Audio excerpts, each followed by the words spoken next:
Alright, hello everyone, it's Happy, and today we're going to be talking about the IS-8.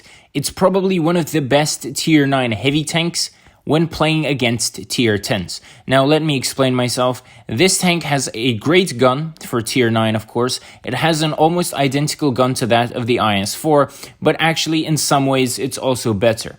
Apart from the DPM. In one aspect, so the DPM it loses, but in other aspects it wins. So you have a pretty decent gun on a tier 9 tank, which is played on tier 10 as well. On top of that, you have great mobility for a heavy tank. You're going to be quite mobile and you're going to be quite fast, so you can relocate quite easily. And in regards to armor, this thing doesn't have a lot of it unless you're playing against tier 8 medium tanks, which don't have that great of a penetration. Apart from that, a lot of heavies and TDs are going to smash straight through you, even tier 8 ones, so that's an obvious.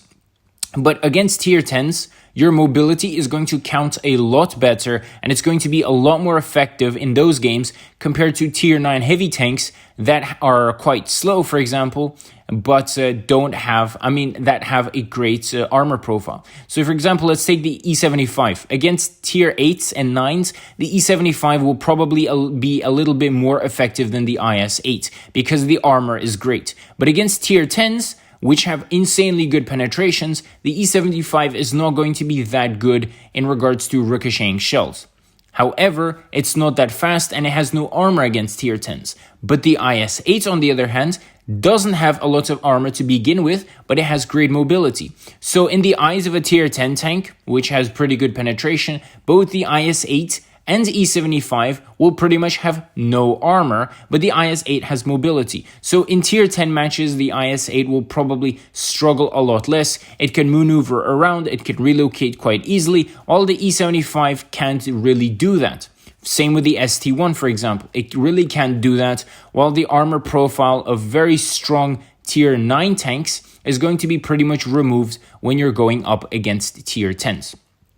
Of course, again, as I said, the IS-8 doesn't necessarily have the worst armor either. The side profile, so the side armor can actually be a bit troll, and it could eat up a few shells, especially because there is a little bit of spaced armor there, and the front can sometimes ricochet a shell or two, sometimes.